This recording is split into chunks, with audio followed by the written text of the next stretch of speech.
Karim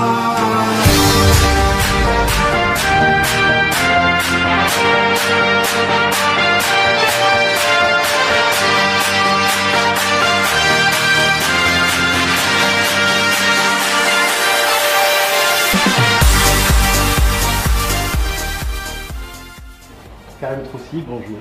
Bonjour. Alors vous allez nous parler de votre nouveau concept de pièce qui se joue dans un appartement, c'est bien ça? Oui, exactement. Vous voulez nous présenter la pièce? Alors, avec grand plaisir. Donc, en fait, j'ai mis en scène un spectacle inspiré et adapté du roman de Del Charaibi, La civilisation ma mère, qui, grâce à une jeune auteure française qui a travaillé sur l'adaptation, qui s'appelle Émilie Malos, est interprétée par Amel Ayyouch. Et c'est un spectacle, enfin du moins avant même que le spectacle, c'est le projet. Le projet est venu de... Moi je suis enfant du lycée marocain Mknas, l'Al-Lamina, et j'ai eu une chance inimaginable, c'est que dans le lycée, j'avais une directrice, proviseur, qui nous a soutenus. Quand je dis nous, c'est qu'il y avait plein de gens qui sont sortis de ces lycées-là, ou au niveau du sport, ou au niveau de l'art. Et vraiment, elle nous a aidés, nous a soutenus.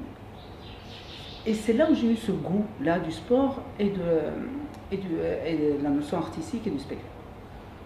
Donc, je suis allée voir Amel Ayyouch, comédienne avec qui j'avais envie de travailler depuis un moment donné, et je lui ai dit, est-ce que ça t'intéresserait d'aller et de jouer et de travailler dans un établissement scolaire? Elle m'a dit oui, ça m'intéresse. À partir de là, on a commencé à répasser quel projet. Et puis, elle m'amène le roman de Del Charaibi que j'avais lu il y a longtemps. Et elle, voilà, elle l'a redécouvert, elle m'en parle. Et je dis oui, ça m'intéresse. Je pense que ça peut faire une très très belle pièce. Et on est parti là-dessus. La pièce a été écrite. Ça a pris du temps. Et après, on est parti à un établissement scolaire ici à Casablanca qui s'appelle Ibn Yasamin. On est parti voir M. Charaibi qui est le directeur. C'est que le hasard qui a fait qu'on avait deux Charaibi entre auteur et directeur. Donc on a commencé là. On est parti aussi au lycée Lyoté. C'est un projet qui a été soutenu par l'Institut français et par la Fondation des Arts Vivants et la Compagnie du Jour. La Compagnie du Jour est ma compagnie à Grenoble. Donc c'était les trois partenaires qui ont soutenu cette action. Et puis après, on a commencé à tourner dans les lycées. Après, on a joué aussi dans des théâtres. On a eu la chance de le jouer ici, vraiment, on a l'Hajj, Souera, Agadir, Hussima. Donc vraiment, on a sillonné un peu le Maroc. Et puis, on a joué en France. Et on est carrément parti en Guyane pour le jouer. Et là, il y a eu une... C'est un thème très marocain, la civilisation ma mère. Oui, en fait, comment dire, c'est une de mes, je dirais, maîtres, qui est Ariane Mouchkine, quelqu'un avec qui j'ai travaillé il y a quelques années, qui disait « Cherchez le petit pour trouver le grand ». Plus tu vas trouver le spécifique, plus tu vas trouver l'univers, tu vas rencontrer l'universel. Et en fait, quelque chose de marocain qui était assez étonnant, c'est que quand je suis allée en France, les gens se sont reconnus dans cette problématique-là. Et quand je suis allée en Guyane, ils ont trouvé que c'était exactement leur même problématique. Parce que c'était le destin d'une femme qui était pendant plusieurs années enfermée chez elle, qui découvre des objets de civilisation et qui commence petit à petit à sortir grâce à l'amour de ses enfants. Et donc, elle était dans une notion de transformation. Et donc, petit à petit, découvrir la violence de la civilisation et aussi la violence de la culture. Parce que la culture, c'est très agréable quand tu l'as. Mais quand tu commences à écouter, tu te rends compte et tu commences à être conscient de tout ce qui t'entoure. D'où la grosse difficulté, parce que quand tu ne sais pas, tout va bien. D'une certaine manière, parce que tu n'es pas conscient.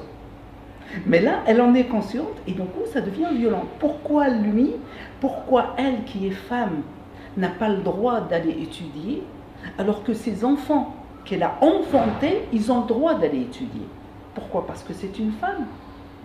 Et donc, au fur et à mesure de ce projet-là, moi, il y a quelques années, j'ai monté un autre projet que j'ai mis... qui s'appelait Douleur sous clé, ici au Maroc. qui s'est joué en appartement. Il se trouve que c'était une des premières fois au Maroc que ça se faisait. C'est évident, alors j'aime bien, à un moment donné on m'a trouvé révolutionnaire et tout ça, mais en fait il y avait rien. Il y a une tradition au Maroc où ça se faisait des choses qu'on faisait aux maisons, oui. Et puis c'est quelque chose que j'ai refait en France et dans d'autres pays. Oui, mais ton approche est quand même un peu spéciale, parce que normalement, effectivement, tu montes une troupe, tu répètes, tu fais la mise en scène, et tu vas au théâtre, et puis à la rigueur, tu changes de théâtre, tu fais une petite tournée, mais toi, tu vas au contact des gens, tu vas dans les lycées, et tu vas dans les appartements. Pourquoi? Pour une simple raison, c'est que, comment dire, au Maroc, c'est une culture, il y a le Maroc, mais il y a la culture méditerranéenne, c'est ce que j'appelle la culture de l'assiette, dial topsel, dial douaka. Donc on va te faire goûter quelque chose. Quelqu'un, il a une petite spécialité, il t'amène l'assiette, il sonne chez toi, il t'amène une assiette remplie de gâteaux ou quelque chose de chez lui. Quand tu rends l'assiette, tu dois systématiquement la rendre avec quelque chose, même symbolique, une orange, ce que tu veux, mais quelque chose de ça. Tu ne rends pas l'assiette vide. Donc ici au Maroc, on me dit, ah tu sais le théâtre, les gens ne vont plus au théâtre, tout ça, machin. Donc je dis c'est simple, je vais aller chez les gens et en même temps, je leur dis, voilà, je vous donne l'assiette. Maintenant, venez me voir dans le théâtre parce que c'est là où est ma maison. Et donc à partir de là, on échange. Tu commences à dire oui, mais tu aurais pu rester derrière ta vitre et puis faire venir des gens qui ont 1500 dirhams à mettre dans un billet de théâtre et puis rester avec une petite élite. Oui, mais en fait le théâtre est élitiste de toutes les manières. Mais quand je dis élitiste, c'est pas qu'une seule fraction de la population, non.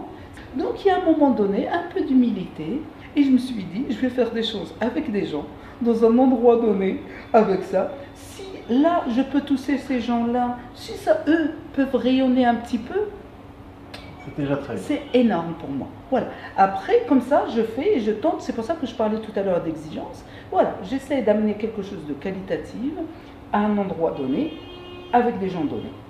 Et là-dessus, pareil. Donc, aller dans un appartement, c'est quoi? Eh bien, c'est rencontrer des gens dans un espace qui, pour eux, est habituel, sauf que d'un coup, ils vont découvrir un acteur qui vont le voir respirer, ils vont le voir transpirer, ils vont le voir bouger. Oui, exactement, tout ça. Et d'un coup, eux, cette proximité qu'ils vont avoir avec l'acteur, c'est la même proximité qu'ils l'ont toujours avec cet acteur, sauf qu'habituellement, ils l'ont dans la télévision. Sauf que là, par exemple, Amal Ayyouch, c'était assez extraordinaire.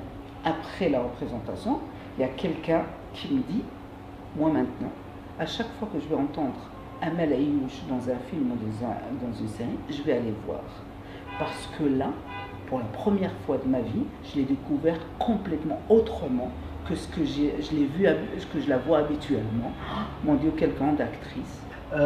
Tes projets, parce que ça c'est donc la nouvelle phase de cette pièce qui s'appelle La civilisation de ma mère. Donc cette phase, ça c'est maintenant pour les prochains mois, j'imagine.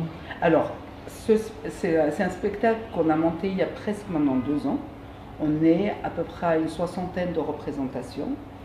Et puis là, on est en train de préparer la version Darija.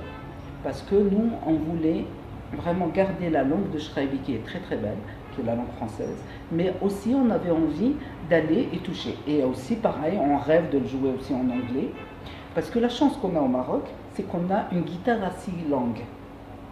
Et je trouve un peu dommage de toujours jouer qu'avec une corde.